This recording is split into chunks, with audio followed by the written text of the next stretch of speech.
So calyx and corolla are considered as the non-essential floral parts. Androecium and gynoecium are considered as the essential parts. Now we need to understand one thing. If a flower has all these four parts, the outermost part is the sepal or calyx, second is the petals or corolla, then we have the stamens or the androecium, carpels or the gynoecium arranged in this manner. So there are four things present in a typical flower. So there will be four nodes present in a typical flower, and such a flower would be called as a complete flower. So a flower which has all the four whorls would be called as a complete flower. And because in these four whorls, two portions are non-essential, two portions are essential, and these essential portions are male portion and female portion. So that's why they are even called as the bisexual flower. So please remember, in biology or in medical science, what we understand is something which is able to perform sexual reproduction is considered as perfect.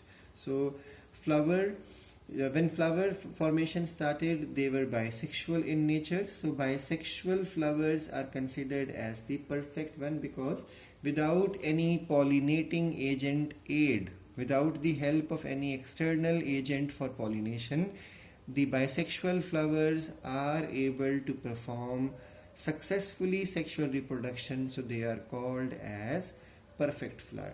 So now the next point.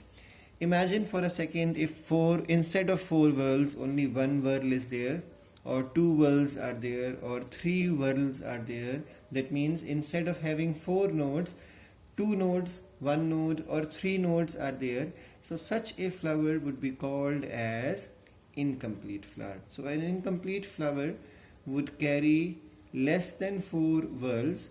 And now, depending whether both sexes are present or only one sex is present, the flower would be called either as the bisexual incomplete flower, or it would be called as the unisexual incomplete flower, or you can say perfect incomplete flower, or imperfect, because only one sex is there, imperfect incomplete flower.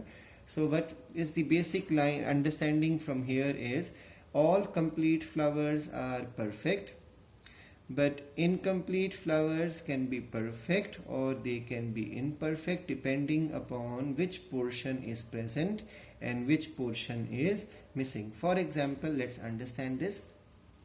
Imagine a flower has androecium, gynoecium, and instead of having calyx and corolla. Now this is something which you need to understand. There are some flowers, like for example in the case of Liliaceae family, lilies, calyx and corolla are absent. So what exactly is there? Sometimes there is the distinction between calyx and corolla is absent, and in such a case, if there is a whorl present, that means there are three nodes. On one node gynoecium, on one node androecium, and on the third node something is present but it is not calyx and corolla, because four things are not there.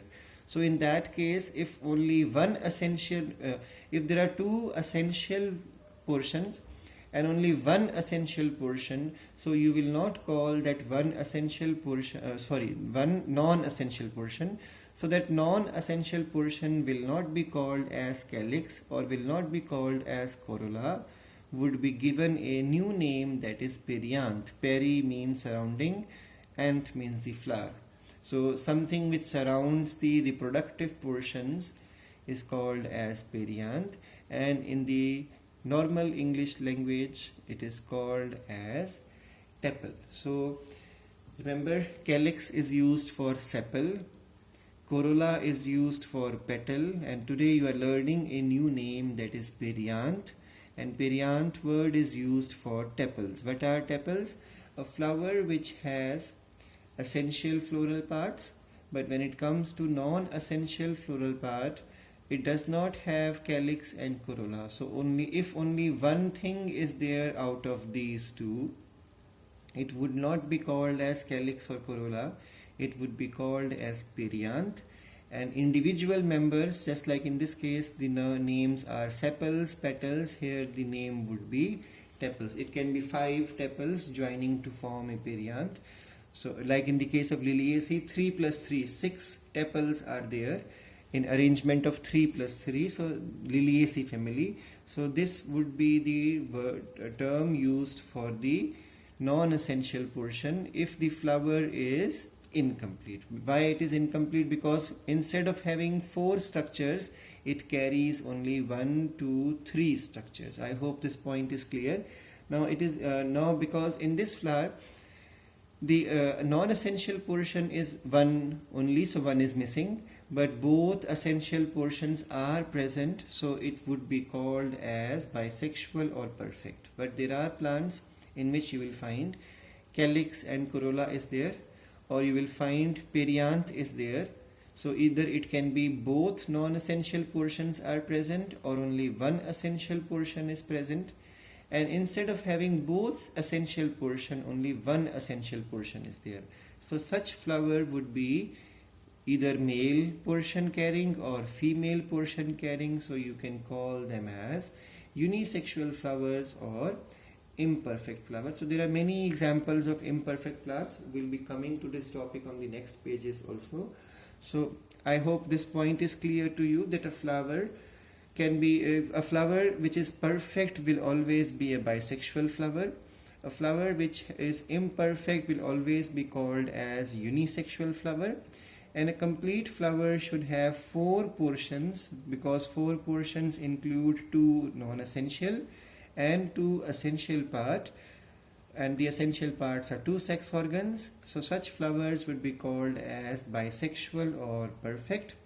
Then if a flower is incomplete flower, so it is possible it may miss something from here or it may miss something from here. So definitely it is incomplete because 4 things are missing. One of the 4 things or 2 of the 4 things are missing. So because it carries less than 4 whorls, it will be incomplete. If both sex organs are there, bisexual, perfect. If only one sex is there, unisexual or imperfect.